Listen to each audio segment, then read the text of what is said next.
Hello and welcome to It's Time to Stop Shaming in the Workplace. Your presenter today is Dr. Wendy McIntosh from Davaar Consulting. Dr. Wendy McIntosh has over a 30-year history in nursing, in clinical research and education, mainly in mental health. Dr. McIntosh's specialised area of interest was working with adult survivors of childhood trauma. In 2005, Wendy commenced her own consultancy business, Davaar Consultancy. Wendy's life work has developed in the area of professional boundaries, and she conducts training at a state, national, and international level in this area. Wendy conducts a number of two-day workshops on themes such as tenderness, looking after self to decrease the risk of compassion fatigue, working with clients diagnosed with borderline personality disorder and complex trauma. Wendy offers group and individual professional supervision, and she has almost 30 years training in psychodrama, and she likes to bring the experiential learning process into the work she does, including webinars. So welcome to the mic, Wendy. I'll just swap over to your slides for you. Lovely. Thank you very much, Brooke. Really appreciate that. Okay. Thank you. Well, good morning or good afternoon or good evening, depending on when you tune in to listen to the webinar. And thank you very much to Nurses for the invite to present again. Much appreciated. This is a theme, I think, that's been cooking in me for a long time, certainly since I did my PhD thesis in 2005. And I kind of wondered at the time if I would see this theme surface, re-emerge, continue as I travelled on in life and in my career. And it seems that it does. And I wonder if perhaps that's because we don't have enough dialogue or use constructively the word shame and the meaning that that has for us as human beings. So I started exploring the theme of shame in nursing in the early 2000s when I started to look at my PhD and what I was going to do. And I was very curious also on the theme of workplace bullying, having experienced that many times as a student nurse and then as a qualified nurse in both Scotland and in Australia. And I was curious at what the missing link was. It seemed to be that even although there was quite a breadth of literature around workplace bullying in nursing, it seemed that we were not able to constructively deal and manage it. And I wondered if there was a missing link. At the time I started to do my PhD, I was actually working in a trauma unit, working with adult survivors of childhood trauma. And I observed and experienced how the patients engaged with themselves and with each other and with us. And we became aware that shame was a very active ingredient in the interactions.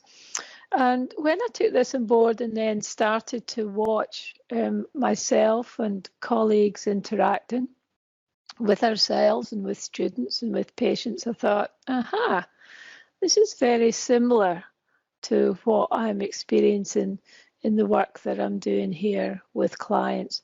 So that's what got me interested in the theme of shame in nursing, and the link between shame and workplace bullying.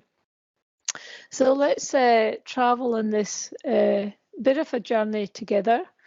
I appreciate that for some folks who tune into this webinar, some of the content could be a bit confronting. And so I encourage folks to look after yourself as we do this webinar.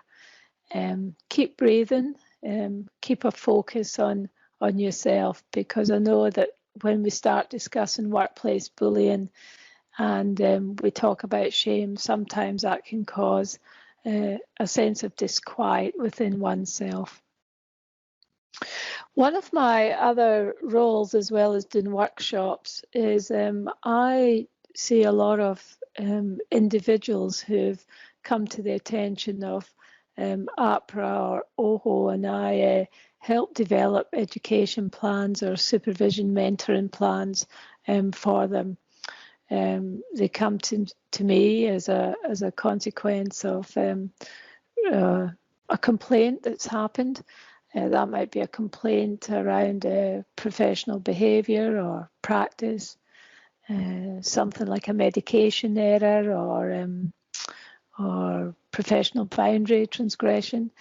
And in the process of working with those individuals, I've been doing this for about 11 years now, I've started to notice a lot of similar threads and themes that have been emerging in the stories that they're shared with me. And we explore all the multiple reasons why decisions and actions are made and how come an error came about. And one of the common threads is an association between feeling or experiencing that they have been bullied and how that has impacted on their sense of self, their ability to think objectively, and also contributing to being overwhelmed in emotions, and that significantly impacted on decisions they've made at a time. So I'm going to kind of bring in a few threads as we weave our way through this webinar.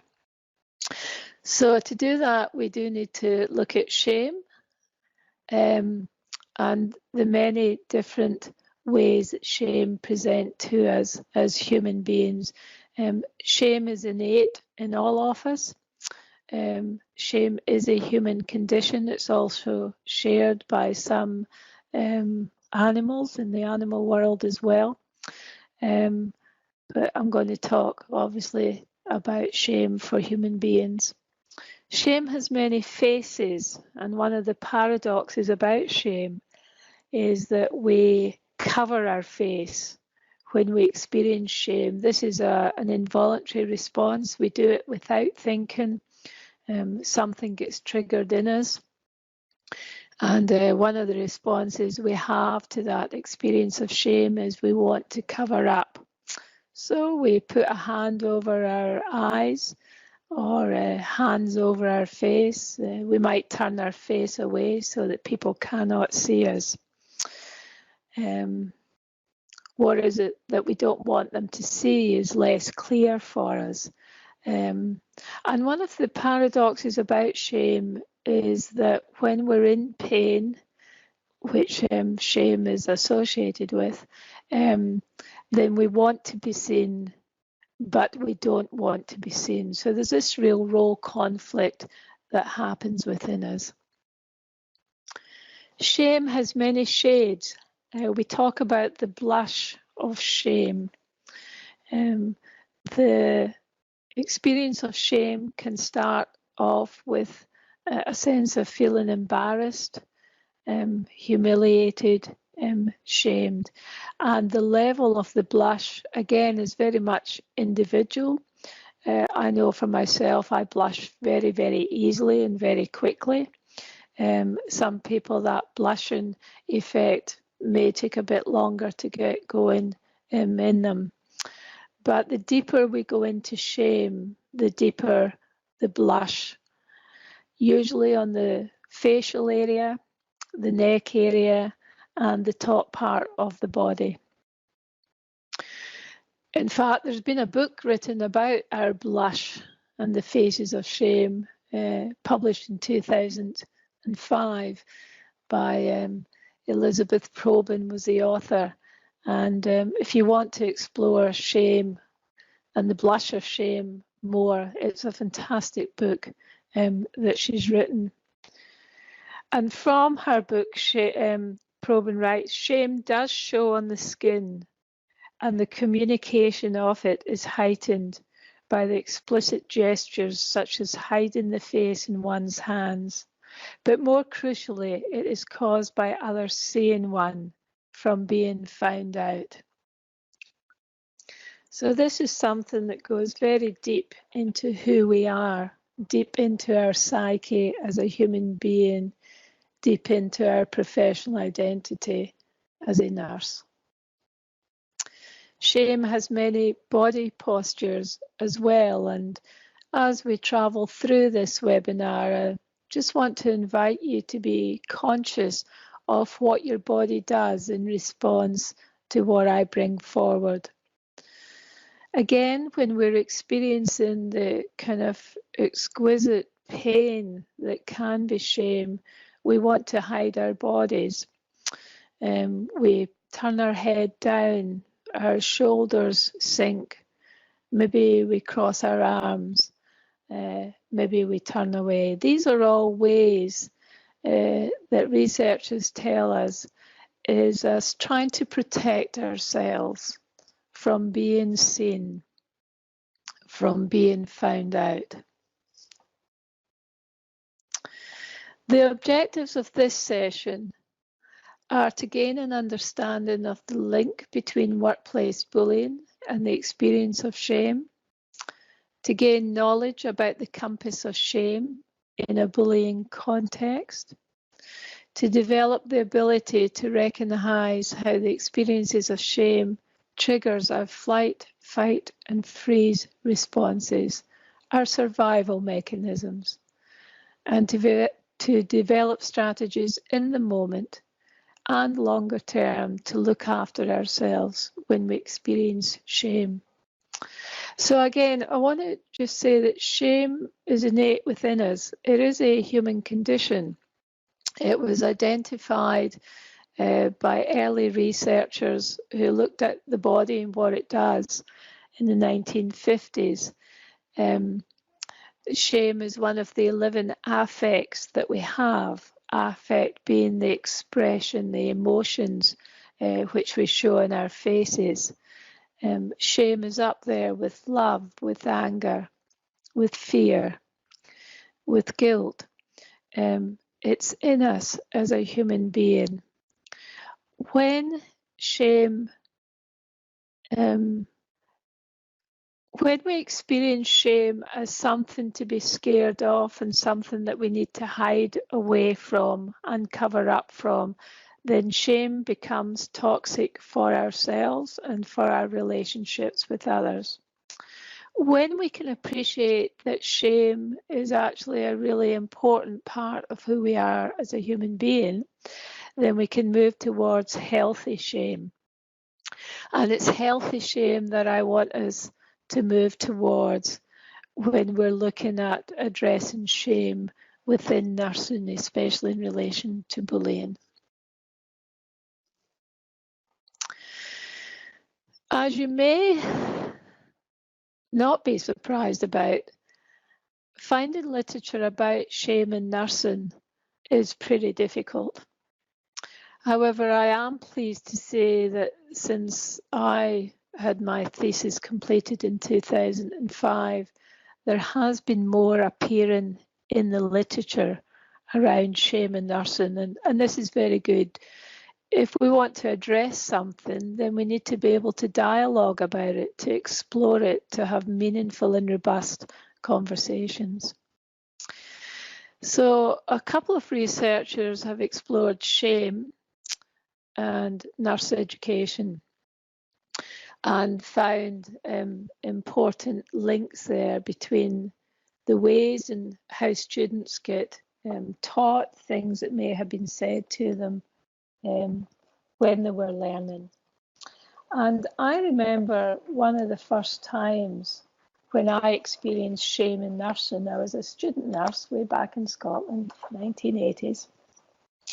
And our group had gone out, it was a group of 8 of us that had gone out to a unit, and we were gathered round a male patient's bed, and the male patient had been doubly incontinent. This is our first time on a ward, and we'd just come out of 8 weeks of school. And of course, we'd been taught that the word feces was a word that we had to use when we were in the wards. So it's highly anxiety provoking. We're here with a real patient. We're here with a very stern nursing facilitator who says to me, student nurse McIntosh, what is going on for this patient here? And I was all afluster, and I'd forgotten that important word feces. And so I used a Scottish term to describe what I thought was happening for the patient. And at that point, the facilitator turned to me and said, you are a disgrace, and I will talk to you later. Now, for me, I didn't realise that at the time, but I have, as I've explored this more and more. That was the first kind of neural pathway that was laid down in my brain around getting it wrong and thus being wrong as a student nurse. And neural pathways getting laid down is very important in terms of the scripts, the tones of voice, and how we experience what another person has said to us.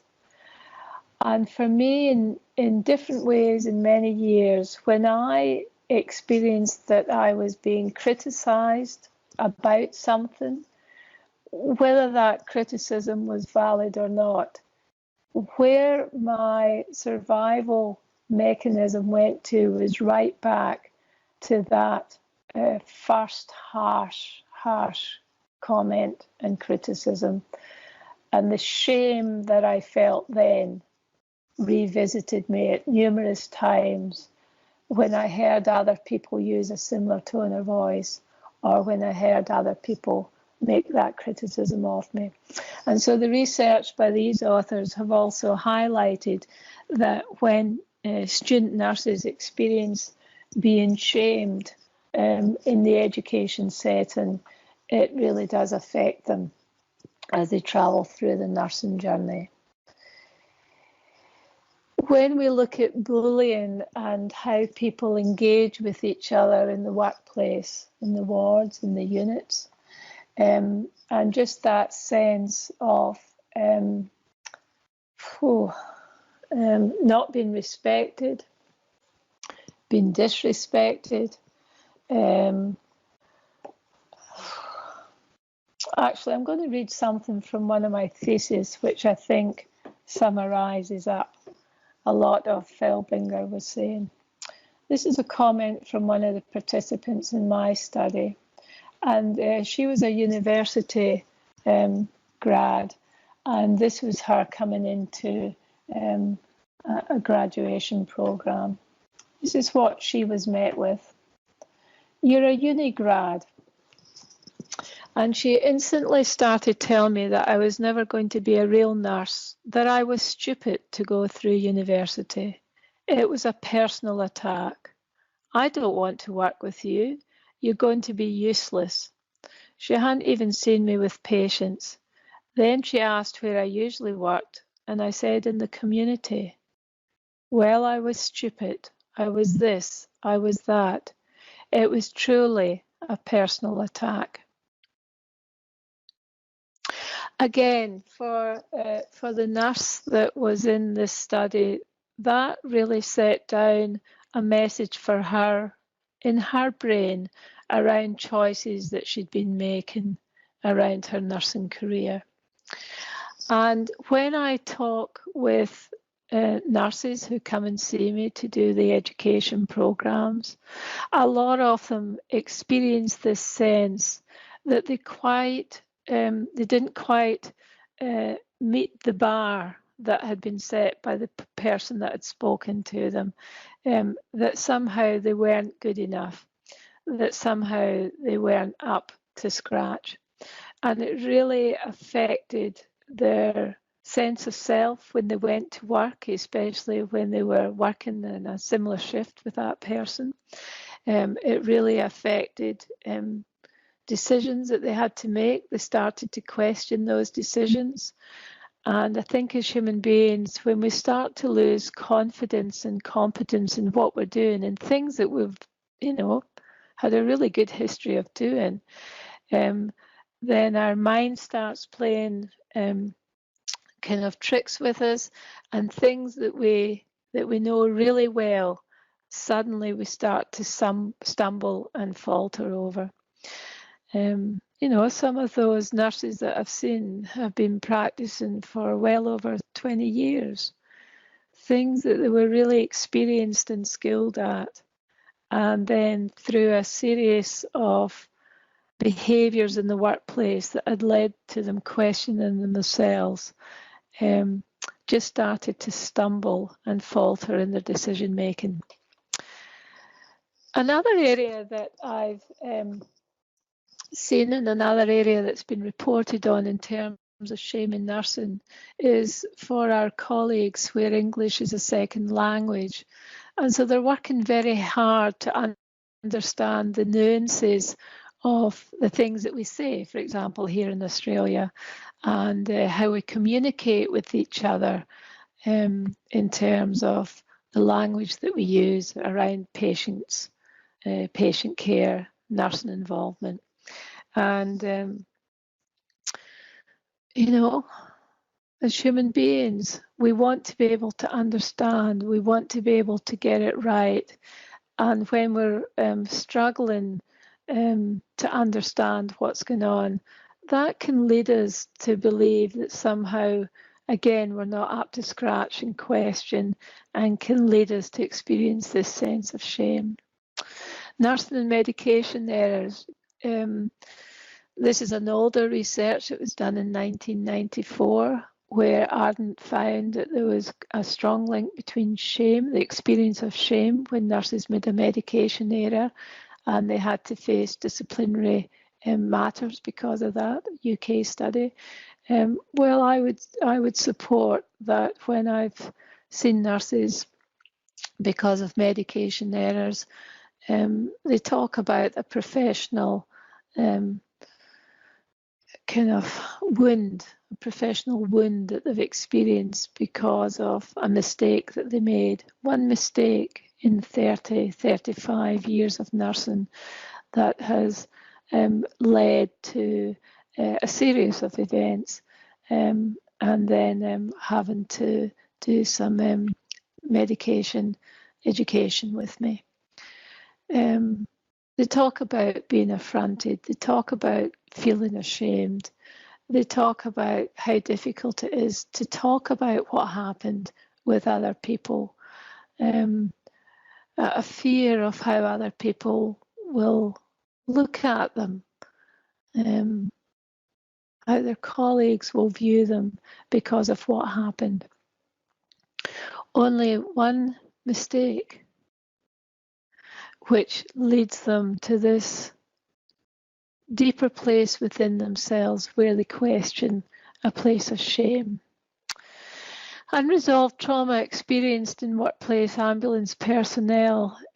So this is not about nurses, but it's about folks who've experienced a lot of trauma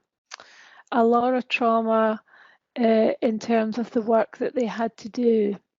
A lot of trauma where the patients that they were working with may have died despite everything that they did. What the ambulance personnel were left with in terms of unresolved matters to do with the trauma that they'd experienced, and the shame that they felt that they hadn't been able to do more. And one, I guess, which is more common perhaps, where there's a sense of top-down surveillance, of having to meet time restrictions that are not imposed within that specific setting, but imposed by other decision makers, and then nurses having to do more and more with less and less. And I guess a bit like the ambulance personnel at the end of the day, feeling a sense of that they hadn't been able to do enough, or that they wanted to do more, and that kind of eating away at people. And again, as human beings, having a sense that if only I'd been able to do more, then I didn't do a good enough job, and this sense of shame that can become all encompassing. It's important to say here that shame is not guilt, that it is very important to discern between the two of them. Guilt is a sense of, I have done something wrong. There is an action that I have done wrong. Shame, however, is much deeper. It's a sense that I am wrong. And that's a much deeper wound that is experienced in the individual. So just to talk a little bit about shame and bullying. Not always easy, in fact, to tease out what comes first. It's clear there is a link between shame and bullying, and I'm delighted to say that, again, this is an area that we're starting to see a bit more work being done in. And a recent book published by Jonathan Fast, actually titled Beyond Bullying, Breaking the Cycle of Shame, Bullying and Violence. While it's not so much talking about workplace bullying, it's making the relationship between bullying and shame much more explicit. And I guess that's one of the areas that I'm really interested in, that we don't talk about shame to shame further, to go into toxic shame, but we talk about shame in nursing and shame in bullying as a way to move forward. What the theorists talk restorative shame, where we're talking about shame in a robust and meaningful way. We're getting the depth that it affects us individually and as a group. And we use shame itself not to punish, not to be punitive, not to shame further, but to be restorative for us. When I was looking at shame and exploring it way back in 2005, I identified 4 main themes, which when I then started to look about bullying and shaming, started to make a lot of sense. And there was a sense of self-appraisal when people experienced being bullied, and then they experienced the shame from that bullying. A few things started to happen in their self-appraisal for themselves. They were seen in a way that they didn't want to be seen. They felt dumb. And what I mean by that is they described being caught, being like a deer caught in the lights of a car, just being seen and then being stuck. And the dumbness, it was more about, I've lost my words. I cannot think. I cannot respond in an adult way here. And so doubting themselves and then questioning who they were as a nurse, who they were as a person. One of the other themes that came through was their professional identity also being in conflict, like this sense of being incompetent when they were questioned. One question could have been enough to trigger a lot of that self-doubt. But the more times there were questioned about what they were doing, in a tone of voice, like I experienced, there isn't about being curious, it's actually about being critical. Started to question their competence, started to wonder, maybe I'm not experienced or good enough for this role. Other people kind of in order to keep the bully happy, would do things that they knew was not things that they should be doing, and it went against their ethical sense of self and their moral compass, but they didn't want to rock the boat. They didn't want to make the situation harder for themselves. They withdrew, went quiet, they protected themselves. They had a sense of being ostracized and were ostracized. They developed alliances with others, and those others may have actually been patients. So where they developed relationships with patients because patients saw what were happening and wanted to protect them, and that's where some kind of transgression into professional boundaries occurred. And that recrimination, which comes from shame, and I'll explain that just just as we travel on. Shame initially takes us into ourselves, where we do want to withdraw, we do isolate, we want to be seen, we don't want to be seen.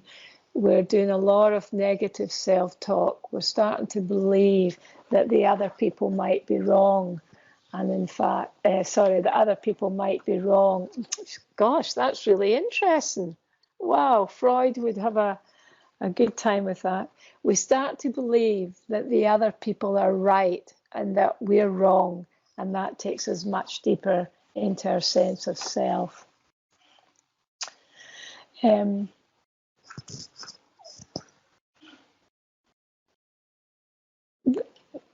recipient of bullying experiences shame when they are systematically told and retold that they are not valued, whether that's overtly or covertly, and they begin to feel inherently flawed and worthless.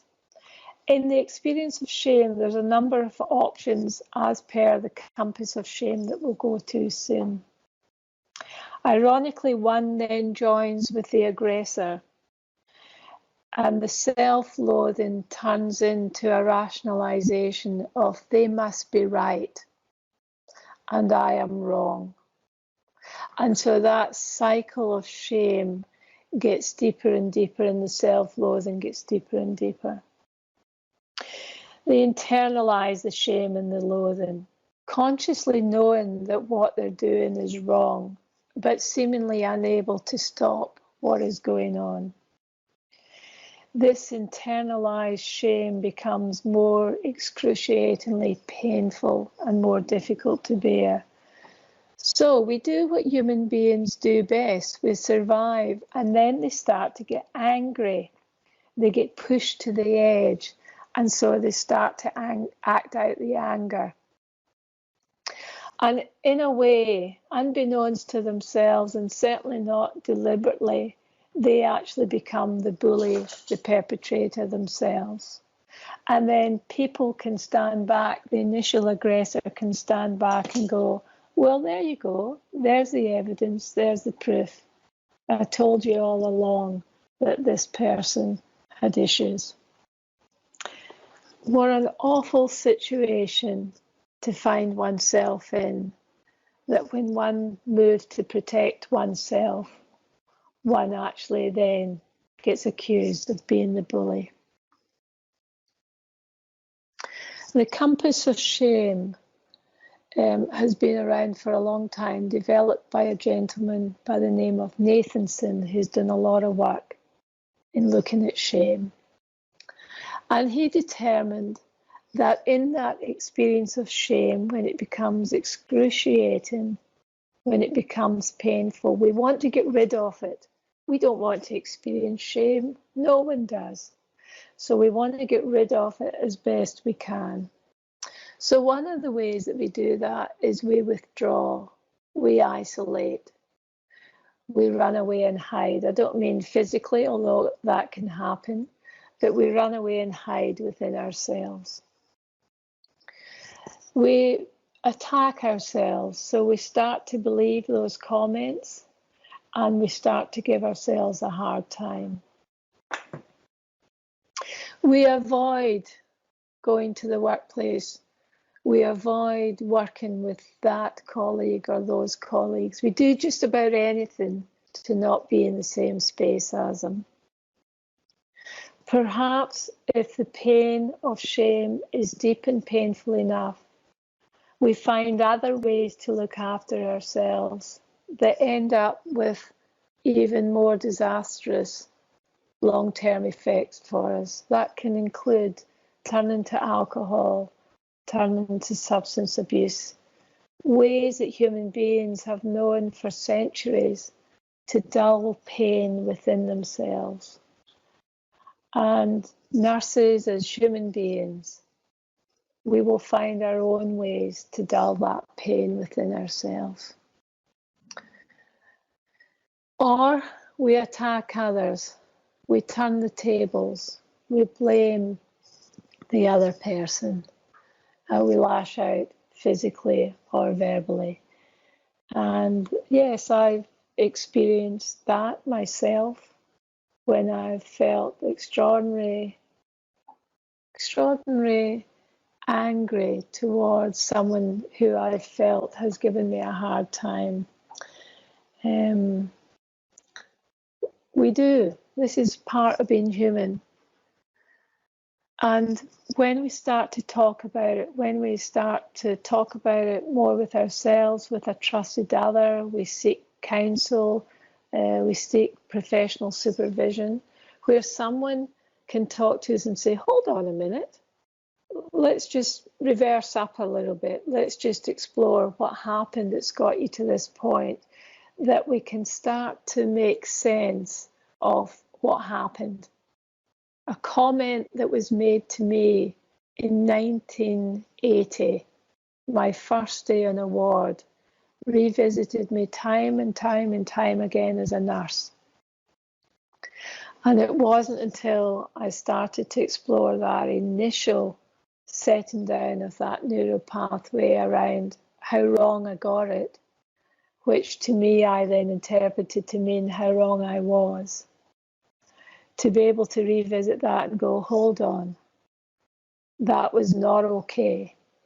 It was not okay to shame me in front of peers. It was certainly not okay to shame me in front of a patient. Absolutely unacceptable.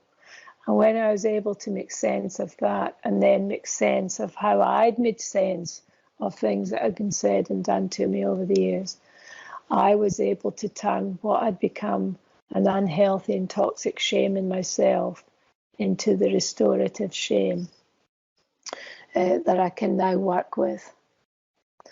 So now I'm going to talk about when we can identify the clues of experiencing bullying in the workplace, of how that makes us feel, how we internalize it, how we might turn the tables on ourselves, or in fact, that leads us to attack other people in a way that we were attacked. It's about how do we stop that ourselves and then address it within the culture and then work with the culture to create change. So let me go back again to those initial slides, the posture, the shades, the thinking and the feeling. So what happens in shame? We want to hide, we move our body in a way to protect ourselves, we want to cover up. Notice our body when we're in the workplace, or even as I'm doing this work with you just now, when someone looks at us, someone says something, we're working with someone who's bullied us before. We don't want to be in that space, but we still have to go to work. What is our body doing to protect ourselves? Let's get with our posture, and this is important in the next couple of slides. What are the shades? Remembering that the blush happens involuntary and will continue to happen until we harness it. And we can harness that through our breathing. That's how we kind of arrest the shame and pull it back a bit. We notice our body, we notice our blush, we notice our thinking. We notice the feelings that are accompanying those thinking. Those feelings are not good. They overwhelm us, they ambush us, and they start to take over our thinking even more. And to consider the clues in our relationships. I don't want to work with that person. It's too hard to work with that person. I want to avoid them. I'm going to stay out of their way.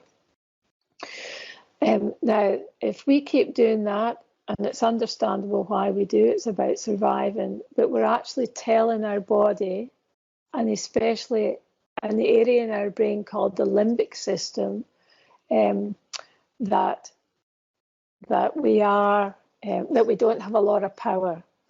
And when we experience shame, when we're experiencing workplace bullying, what we need to do is develop more power within ourselves, get control of ourselves, those postures, the shades, the thinking and the feeling, so that we can actually manage those relationships in a much more appropriate and professional way. So here's some things. Here's what we can do. Become aware of the shame as quickly as possible. The sooner we can arrest it from going any deeper within ourselves and leading to all that negative self-talk and keeping our posture in a way that's not good for us, the sooner we can arrest that, the sooner we can stand tall and be in our professional role, which is required. We need to be able to modulate our breathing. In the experience of bullying, in the experience of shame that accompanies that, there's an area in our brain called the limbic system that only knows three things when we go into threat. Shame, being bullied, is a message that we are under threat. And that little limbic system will work very hard to do what it can to protect us. It only knows three things: flight, fight, or freeze. It's doing a great job, but being in fight, flight, or freeze is not sustainable for us, and it's not useful for us in terms of our professional role. When we modulate our breathing, when we slow it down, when we take the breath into ourselves, we become grounded in ourselves, then the limbic system goes, as it did for me, good Wendy, it's not 1980, you're not back in relationship with that person, it's 2018, this is a different role response, and you need to be in a different role response to this situation and this person. That's very useful, to be in the here and now and not to be dragged back into a much younger experience, which for some of us may be even further back into our childhood when initial messages of shame was laid down within us. Positive self-talk. Remember, shame is about I am not good enough. It's just different to guilt. What I did is not okay. Shame is a self-talk of I'm not okay.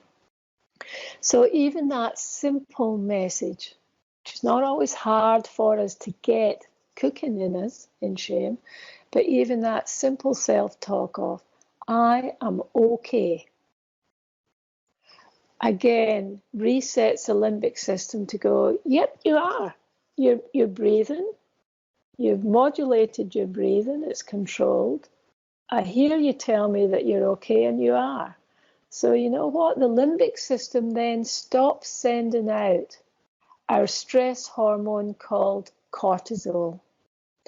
Cortisol's job is to keep us alive, to fight, to survive. It does a great job to prepare us, but it doesn't actually help us think. And in an experience of workplace bullying, in the experience of shame that accompanies that, we actually need to be able to think. We need to think as a professional. We need to have control over ourselves in order to have more control over the situation. So the body stance that's been recognised to assist us manage ourselves better and to help our limbic system go, yep, got it, the big person's back in charge. The professional person is back here, is what's called the Wonder Woman pose. And for those of us that grew up with Wonder Woman, for those of us who are still to experience her, Wonder Woman stands very grounded, both feet planted firmly into the earth. She puts her hands on her hips. She holds her head up high, and she takes on the world. The Wonder Woman pose is another message to our limbic system that goes, yep, okay, you're back. You're breathing. I hear you say that you are okay. Thus, I am okay. And thus, I don't need to send out the cortisol anymore. And that's good, because then I can help you think. And so in that moment, we start to think professionally.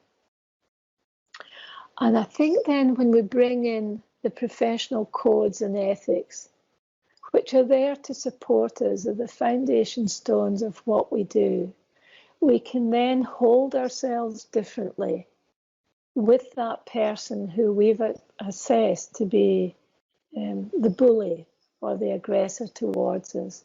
We find our voice, we find our professional voice, and we've got our stance, and we say something along the lines of, what you're doing right now is not okay, and I am not going to accept it. And then if we want to get into a dialogue or yarn about things, I can just pull out the professional code of ethics, the professional code of conduct, and say, this is not so good, what's been happening here, and it's time for it to stop.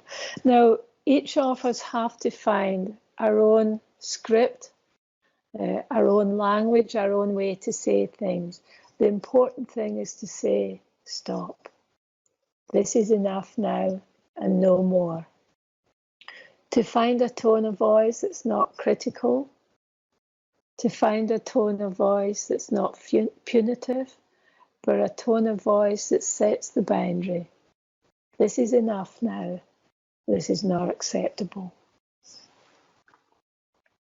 Now, if you don't feel comfortable doing the Wonder Woman pose in that moment, but you're going into the situation where you're going to be working with someone who you perceive to be the bully or the aggressor, what researchers invite us to do is to hop off to the loo, spend 5 minutes in the Superwoman pose, giving ourselves that self-talk and taking the energy that we have from the pose into that interaction with the other. Remember, this is about teaching the limbic system that we're back in charge, that we have control over the flight, fight, freeze. We're not deer caught in the headlights. We're not dumbfounded. We have a language, we have a speak, and we're in control of ourselves. And this is just the area that if you're not familiar with the limbic system or what it does, it's an exquisite part of our brain. I believe all us humans need to develop a good and solid friendship with the limbic system, get to understand its job, which is to protect you. It's called the body survival center, the body stress center. However, pushed enough, if it experiences there's enough threat coming in to its survival, its job of keeping you alive, then it will secrete the cortisol through the body system to help you prepare, flight, fight, freeze. Its job is to protect you, and I believe from the work that I've done that our job is to protect it. And how we do that is by recognizing the job that it does. To go back, to become aware of what's happening for us internally as soon as possible, to modulate our breathing, to say to ourselves, I am okay. Help the limbic system know that you're back in charge. It will stop producing the cortisol. It will allow you to think again. Use a body stance that makes you feel as if you're in control, one that works for you, and utilize the language of your professional codes. your code of conduct, and your professional ethics, to call the behaviour and say this is not okay. All of us just have a very small window of opportunity. I talk about nanoseconds, that split second between something being said to us, between us resonating with what's been said to us, and then going into this shame response. Remembering that the shame that we experience in the here and now can take us back to a much earlier shaming experience. And if we're not careful, we get stuck back there. So what we have is a small window of opportunity to recognise what's going on, to kind of arrest within ourselves what's going on, and to take control of what's going on for ourselves. So that I've come to the end of my little spiel, Brooke. I hope you're still there somewhere. Yes, I'm still here. Yes. Thank you. It was a wonderful presentation, Wendy. Thank you so much. I am very interested in this limbic brain and how taking a breath and telling ourselves that we're okay can help to calm our nervous system. And I also found you mentioned the neuro pathways that are being laid down as well. Are you able to expand a little bit on that? Is it easy to change a neuro pathway? Or what would somebody need to do in order to change that pathway that has been laid down in those earlier years? So the good news is that neural pathways can be changed, and there's so much work coming out now from kind of neuroscience about this and neuroplasticity. So the good news is absolutely, our brain is just waiting for us to go, hiya, I'm here. I'm going to, let's see how we can develop a different relationship. So clearly the younger a person was when a certain neural pathway was laid down. So let's say, just for example, it's a script around you're not good enough, you'll never amount to anything. And if that's repeated over and over again, either within the family of origin and or the broader context that a little one grew up in, such as school, then the more that's heard, this is the best way I can describe it, Brooke, the deeper that neural pathway becomes. So then it makes sense then that it's just ripe for a similar comment to happen in the here and now, to go right back to that early wound and deep wound. So the good news is that when we can figure out what are those trigger scripts, what are those trigger tone of voice, because actually tone of voice has a lot of meaning as well to a developing brain. Mm-hmm. And in a little developing brain that hasn't got cognition yet, so it can't actually understand language, but it can absolutely understand tone of voice. So the tone of voice might be, you'll never amount to anything, you're not good enough. Well, a little brain that doesn't have language, all it hears is, so it gets the tone of voice. So some of this stuff can also be prelingual. Then the good news is that as an adult, we actually change that script and say, well, that belonged to someone else. That wasn't mine. How could I have known anything different when I was 3, 5, 6, 7? So that script doesn't belong to me, and I'm not willing to take it anymore.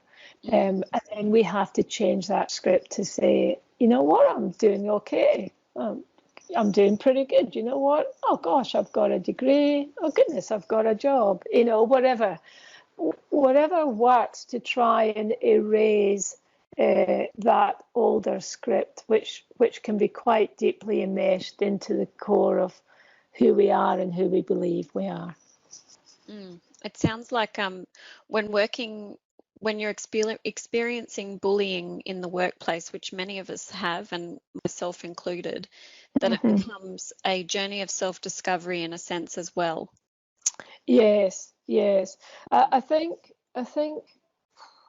what do I think? I think a lot. It's such a good comment that you brought forward. So a lot will depend on the robustness of the person, and I guess different learnings that they've had along the way and different resiliences that they develop along the way. And so certainly to be able to challenge what people say to us and the way in which they say to it early on, I think steadies us up a little bit more the older we get. And I do believe that we don't dialogue this stuff enough. You know, we get caught up in the horror of bullying because it is a horror. And it's good, I think, if we can step back and go, well, okay, what part, if any, did I play in that, and to own that, and then, well, what can I do differently? And as weird as it sounds, changing our body position is very powerful. So I'd invite people listening in, if they feel okay about doing this, you know, to reflect on maybe a time where they experienced bullying, making sure they're okay when they're doing the reflection, and to take in their body and to take in their thinking, and then to get up from the chair and to go into the Wonder Woman pose and to modulate the breathing and just notice the difference that happens. I mean, it can happen very quickly because the limbic system actually is doing the work for us. We're just kind of facilitating its job to work for us better. They're good suggestions to take on, I think. And you know, I am a person that gets very confused. My brain gets very overloaded quickly in the heightened moment. So having those tips are going to be a godsend, no doubt, for many of us. Yeah. Look, I think so. When I do work with folks, Brooke and listeners, I do some body work with them, you know, and it's good when they can notice and view themselves differently when their body postures straighter, like they just notice that their thinking changes. So I know it works. Yeah. Well, thank you very much for joining us, Wendy. It was such a pleasure to sit through your webinar and hear about all of that. I think it's a topic that many nurses, in fact, every nurse should watch, because it can have such a big impact on their ward and their unit and just the way it all runs. So thank you so much. Yeah. My pleasure, Brooke, and thanks everybody for tuning in. Okay. Bye. Bye.